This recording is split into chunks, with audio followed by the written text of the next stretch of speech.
Halo Mbak, Halo selamat Ibu, pagi. selamat pagi. Bagaimana kabarnya hari ini? Alhamdulillah sih Bu, baik. Oke, baik ya. Agendanya hari ini apa aja? Kebetulan agenda saya tadi pagi saya kuliah sih Bu, terus setelah kuliah saya lanjut makan terus ke sini. Oh iya, jadi habis ini mau ada agenda lagi apa gimana? Sebenarnya nggak ada sih Bu, sepertinya saya cuma kayak mau nugas-nugas aja gitu. Oh, menugas. Oke, mungkin sebelum lebih lanjut, mungkin kita perkenalan dulu ya. Mungkin dimulai dari saya. Perkenalkan, nama saya Anastasia. Nah, mungkin Mbak Nau bisa panggil saya Mbak Tata, Bu Tata, itu senyaman Mbak Nau aja. Saya semester 5 di Universitas Negeri Malang, jurusan Bimbingan dan Konseling. Gitu Mbak. Ada yang ditanyakan? Cukup sih Bu. Oke. Ini dari Mbak. Perkenalkan nama saya Adina Naura. Biasanya saya dipanggil Naura Bu. Kalau saya kuliahnya di UM juga, jurusannya BK juga Bu. Oh, BK juga. Iya. UM juga. Angkatan Iya. berapa? Saya kebetulan maba sih Bu. Oh, maba. Berarti udah tahu dikit dong tentang konseling karena udah belajar dasar-dasar konseling. Sebenarnya saya nggak yang terlalu tahu-tahu banget sih Bu ya, karena dulunya juga saya nggak ada di SMA kayak nggak ada kok nggak ada BK-nya gitu. Jadi ya masih awam lah. Masih awam dan belum ini terlalu tahu ya, itu nggak apa-apa. Tapi sejauh ini ada nggak yang udah Mbak Nau tahu tentang konseling itu bagaimana dan apa sih konseling itu? Kayaknya ini deh apa namanya? Saya sih konseling ya kayak ya kita share gitulah. Ya mungkin konseling itu kayak bantu apa namanya? Bantu Seseorang iya bantu klien gitu biar bantuin masalahnya gitu, tapi ya nggak yang bantuin karena menurut saya konseling itu sebenarnya ya klien sendiri aja yang mikir solusinya, cuman ya dibantu gitulah sama kayak dikasih arahan jalannya gitu sama konselor. Oh gitu, itu pemahaman Mbak Iya. ya. Oke. Baik Mbak Naura, mungkin sebelum lanjut saya akan menjelaskan sedikit ya, biar kita lebih paham nanti jalannya konseling kita pada hari ini bagaimana. Jadi konseling kita pada hari ini adalah ya ini konseling pertama kita, jadi mungkin benar-benar belum tahu ya. Mungkin Mbak pernah ikut konseling sebelumnya? Sebelumnya pernah sih Bu, tapi kan udah lama banget deh itu. Oke, nggak apa-apa, berarti saya jelasinnya. Jadi sesi konseling itu dimana sesi sederhananya itu disebut sharing, mungkin dimana Mbak bercerita dan saya jadi sebagai fasilitator. Namun saya nggak bisa memberikan solusi secara gamblang kepada Mbak karena saya juga mempunyai batas yang mana memang tidak bisa memberikan solusi kepada konseling. Mungkin nanti itu akan dipelajari oleh Mbak di semester selanjutnya. Terus juga di sini kita mempunyai asas kerahasiaan yang dimana memang sudah semestinya kita menjaga privasi klien, menjaga cerita klien atau konseling kita. Jadi aman banget, Mbak bercerita apa aja itu aman banget dan nggak akan bocor atau nggak akan keluar dari ranah kita pada hari ini atau cerita kita pada hari ini. Apakah itu bisa dipahami? Iya. Oke, jadi mungkin nanti sesi konseling kita itu akan berlangsung sekitar 20 menitan. Apakah gak apa-apa? Iya Ibu. Oke, jadi di sini saya ingin mencatat dan mungkin mempunyai surat ya untuk menjadi catatan saya tentang apa yang nanti kamu ceritakan gitu. Apakah bisa? Oke, jadi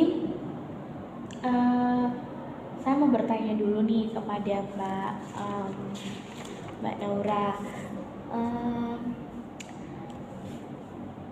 apa yang Mbak Naura ingin capai dari pertemuan kita pada hari ini? Sebenarnya saya pengen dapat solusi sih Bu dari pertemuan konseling saya pada pagi menuju siang hari ini. Oh iya, jadi lebih ke ingin mendapatkan solusi ya dari permasalahan yang ingin diceritakan oleh Mbak Naura gitu. Kira-kira garis besar permasalahannya itu bagaimana? Kira kalau garis besar permasalahan saya tuh ini sih Bu, kayak akhir-akhir ini saya ngerasa kayak yang suka marah-marah gitu. Suka marah-marah. Oke. Mungkin Mbak Daura bisa eh, menceritakan lebih lanjut, lebih detail lagi marah-marahnya itu seperti apa, marah-marahnya pada situasi saat bagaimana, marah-marahnya ke siapa dan lain-lain. Baik Ibu, jadi kayak selama 2 minggu terakhir ini lah kayak saya tuh yang sering apa ya, bukan sering tapi kayak ini marah-marah gitulah. Yang biasanya saya tuh kayak saya ada permasalahan mungkin atau saya dimarahin atau gimana gitu, saya kayak sabar. Ini tuh saya yang bawanya tuh marah-marah gitu loh Bu, kayak kesel dikit, kayak yang sensi gitu loh Bu, sensitif gitulah. Jadi salah sedikit itu Mbak Nora ini langsung meledak ya emosinya. Itu biasanya itu pada saat situasi bagaimana Mbak? Situasi kalau misalnya kayak saya dimarahin tapi nggak jelas marahnya, terus kayak apa namanya, misalnya saya kayak pulang pergi gitu macet ya Bu ya, terus kayak ada orang bawa motor tuh yang nggak jelas gitu loh, itu bikin saya emosi dan kayak ya biasanya kayak ya udah gitu ya, namanya orang kan ya Bu, tapi yang itu kayak bener-bener saya pengen ngamuk depan mukanya gitu loh Bu. Jadi benar-benar emosinya tuh emosi yang pengen banget mengeluarkan pada saat itu juga gitu. Oke, Mbak Nora emang sebelumnya begini apakah baru-baru banget? Iya baru-baru banget, biasanya dulu tuh kayak ya dulu tuh saya yang sabar gitu loh Bu, kayak maksudnya dia apa-apa juga saya diam gitu, masa bodoh gitu. Kayak ya udah sih namanya orang gitu kan. Tapi sekarang kayak bener-bener sensitif gitu loh. Jadi nggak terlalu yang memikirkan hal tersebut yang bisa mengundang amarah atau emosi Mbak Nora gitu ya. Oke.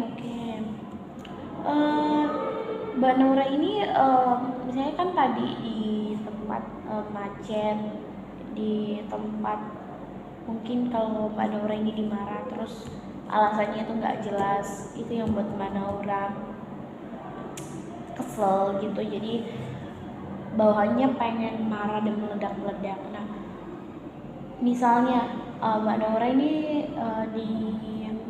di perjalanan lah karena macet, jadi Mbak Nora kesel karena ada orang yang mungkin ugal-ugalan gitu atau nggak jelas gitu. Pada saat itu Mbak Nora gimana reaksinya? Pas kapan? Pas Mbak Nora melihat kejadian yang mungkin bisa membuat Mbak Nora emosi. Kayaknya nggak cuma di jalan doang sih, kayak ya 2 minggu itu tuh bener-bener yang misalnya kayak pacar saya apa namanya ngechat dan ngechatnya sebenarnya biasa aja, tapi saya kayak kesel gitu loh. Berarti reaksi Mbak Nora ini benar-benar reaksi yang natural, yang langsung marah gitu ya? Kayak aku kayak ya ke semua orang gitu, kayak lagi kayak entah lagi sensitif, tapi kayak terusku kayak kenapa marah-marah terus sih 2 minggu ini, kayak bawahnya tuh marah-marah gitu. Tapi Mbak Nora menyadari hal itu. Iya. Sadar bahwa memang marah-marahnya itu baru mungkin 2 mingguan terakhir ya. Apa Mbak Nora punya permasalahan? Permasalahan sepertinya tidak ada sih. Ya udah nggak tahu. Saya dimarahin yang tidak berkonteks, yang bikin saya kesel gitu loh. Iya, dari dulu tuh banyak yang bikin saya kesel, cuman kayak ya udah gitu. Tapi ya entah karena yang 2 minggu ini tuh bener-bener yang kayak apa-apa langsung marah, apa-apa langsung marah gitu. Bener. Oke Mbak. Mbak Nora biasanya nih kalau sementara lagi emosi banget, itu Mbak Nora ngeredahinnya gimana?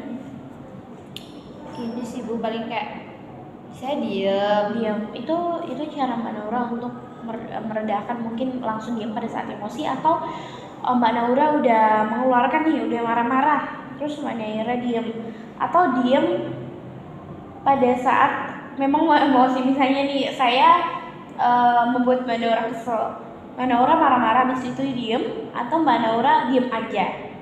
Misalnya sekarang aku lagi marah-marah, saya diam aja gitu, diam aja, jadi emosinya nggak dikeluarin? Enggak.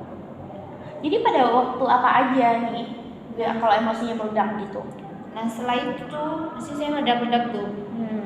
kesel kan, jadi setelah saya diem, nah nanti tuh orang yang setelahnya bikin ini ke aku, nah itu 2 kali lipat gitu loh marahnya. Oh, jadinya Mbak Naura ini melampiaskannya ke orang baru lagi. Bu sebenarnya ya bisa dibilang melampiaskan ya Bu ya.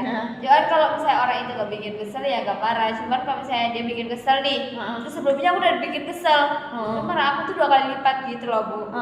Diamnya Mbak Naura ini diam yang bodoh amat atau diam yang dongkol Bu? artinya masih berpanas-panas. Iya, diam saya tuh yang kayak kesel gitu loh, kayak jadi masih ada. Misal itu kan posisi dimana saya kayak nggak bisa ngelawan orangnya gitu. Dia punya power, jadi kayak yang diam apa sih orang ini, kayak yang ngedumel mesti dalam hati aku gitu sih Bu. Jadi mungkin bisa dibilang diam ini dimana Mbak Naura mencoba untuk situasinya ini biar nggak makin sulit atau gimana? Iya, karena nanti kalau semisal aku lawan ini nyerocos kan, lanjut marah, sih kayak makin cekcok, dan itu kayak aku soalnya nggak suka konflik gitu loh Bu.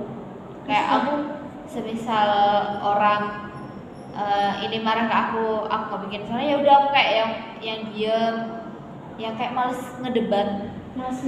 Iya, karena kayak menurutku ibaratnya kalau misalnya ngedebat balik, kita sama nggak ya sama dia, jadi kayak aku yang dengerin, ya kayak misalnya dia ngeselin, dia kayak intimidasi kayak dia, padahal aku ngelakuin baik nih ke dia, tapi dia balasnya kok kayak gini, nggak sesuai gitu. Jadi kayak aku yang kayak yaudah sih, kita ibarat kata ya Bu, kalau kita balas kayak gitu kita sama aja kayak mereka, sama kayak dia. Oh iya, benar-benar. Nah, Mbak Naura misalnya kalau sudah emosinya udah marah-marah nih, itu Mbak Naura ngeredainnya dengan cara apa selain diam tadi? Mungkin istirahat sih Bu. Istirahat langsung pulang ke kosan gitu? Iya, ya tergantung kalau saya jadwalnya masih ada jadwal lain ya saya nanti. Tapi tapi kalau misalnya udah nggak ada, saya pulang istirahat. Berarti istirahatnya ini dalam konteks permasalahannya ini udah, maksudnya dalam keadaan Mbak Naura ini udah marah-marah ya, jadi mungkin pulang istirahat untuk meredain emosi. Iya benar, biar stresnya Mbak Naura ini nggak semakin meningkat begitu ya. Oke, saya mau memberikan mungkin sedikit pertanyaan kepada Mbak Naura, atau mungkin bisa dijawab bisa enggak ya.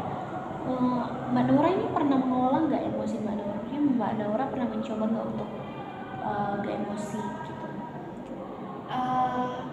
Kalau mencoba ya iya, itu dengan saya kayak diam, itu tuh saya coba ngolah emosi saya kan secara nggak langsung. Saya ya berusaha biar nggak marah, itu kan sama aja kayak ngolah emosi nggak sih Bu? Nah, itu sih yang saya ini. Oke, di sini saya mau menyuruh Mbak Naura untuk coba bayangkan pada suatu hari yang dimana Mbak Naura ini, anggaplah mungkin Mbak Naura sedang tidur dan menghayal gitu, terus terjadi suatu keajaiban dan semua masalah yang Mbak Naura kemukakan pada hari ini itu terselesaikan.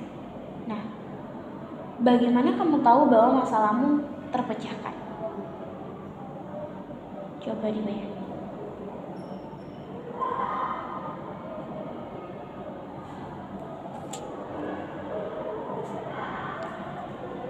Bayangin Mbak Naura pada permasalahan Mbak Naura ini, Mbak Naura sudah mendapatkan jalan keluar, atau masalah dari Mbak Naura ini sudah terpecahkan.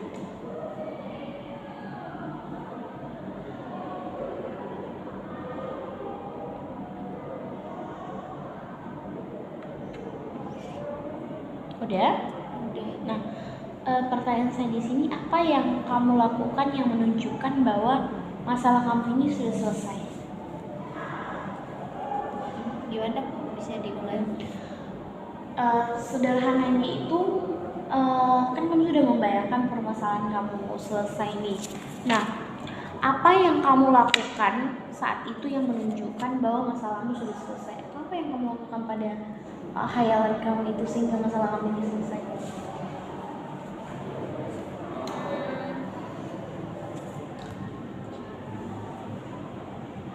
Mengelola emosi kah?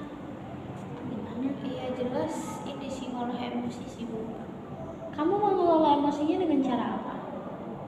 Diem gitu tadi sih. Selain itu? Istirahat. Selain itu? Sudah kayaknya saya diem dan istirahat. Kamu mengelola emosinya enggak yang kayak curhat ke teman atau healing gitu? Enggak sih Bu, saya bukan tipe orang yang kayak gitu lagi kebetulan. Jadi ya diem. Ya, istirahat. Okay. Pada skala 1 sampai 10, dimana kalau skala 1 itu berarti kamu nggak mempunyai kendali sama sekali terhadap masalah kamu. Nah, 10 ini berarti kamu mempunyai kendali penuh untuk masalahmu. Lalu pada rentang angka berapakah kamu menempatkan dirimu di skala tersebut atau di apa yang sudah kamu sebutkan tadi? Setelah dibayangin atau ini Mungkin setelah hal itu benar-benar terjadi? kalau setelah hal itu benar-benar terjadi, maksudnya gimana Bu? Setelah hal ini benar-benar terjadi, Kan kamu membayangkan. Nah, kalau hal itu benar-benar terjadi, solusinya benar-benar bisa, kamu menempatkan itu di skala berapa? kalau itu mungkin kalau itu benar-benar terjadi ya otomatis ya di skala 9 nggak sih Bu? Karena saya udah berhasil, tapi kalau misalnya itu belum, kayak itu kan cuma bayangan ya Bu ya, gambaran. Kayaknya kalau sebelum itu ya kisaran 6, karena kan nggak ini sih Bu, yang dibayangin kan kayaknya lebih realita daripada kita bayangin. Iya sih. Oke. Mungkin Mbak Nora ini bisa mengungkapkan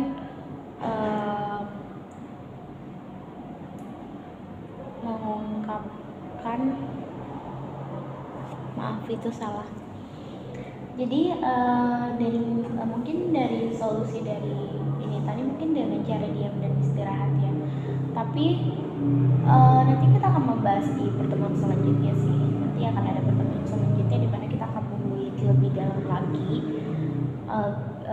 dari permasalahan yang sudah kamu ceritakan. Mungkin pada saat ini kita belum mendapatkan solusi yang tepat ya, solusi yang tepat. Jadi mungkin di pertemuan selanjutnya kita akan membahas lagi bagaimana Mbak Naura. Iya Ibu, baik. Kira-kira Mbak Naura punya waktu kapan untuk pertemuan selanjutnya? Mungkin bisa di minggu depan. Oke, minggu depan. Saya mau memberikan tugas kepada Mbak Naura, yang dimana Mbak Naura mungkin bisa mencari cara. Kan tadi Mbak Naura sudah mengatakan bahwa mungkin di bayang Mbak Naura itu Mbak Naura bisa mengelola emosi dan permasalahan itu. Mungkin saya mau memberikan tugas kepada Mbak Naura untuk Mbak Naura ini mencari cara gimana sih cara mengelola emosi itu, dan mungkin itu bisa dipraktekkan dengan Mbak Naura. Dan pada minggu berikutnya kita akan cek lagi kira-kira skalanya itu sudah berapa gitu dari keberhasilan. Kira-kira di kalau Mbak Naura dari yang Mbak Naura sebutkan yang mengelola emosi, kira-kira skala keberhasilannya itu berapa Mbak? Mungkin skala keberhasilannya ini kan belum saya coba praktikan ya, yang sebelumnya mungkin di skala 6 sampai 7 deh. 6 sampai 7. Oke, jadi kita alokasikan di 6 sampai 7 ya. Jadi minggu depan itu saya akan bertanya kepada Mbak Naura kira-kira ini skalanya udah berapa, apakah berhasil atau bertambah atau gimana. Oke, paham? Oke, mungkin pertemuan kita sampai di sini dulu ya Mbak. Nanti kita akan bertemu di pertemuan selanjutnya. Selamat siang Mbak Naura. Iya, siang Ibu.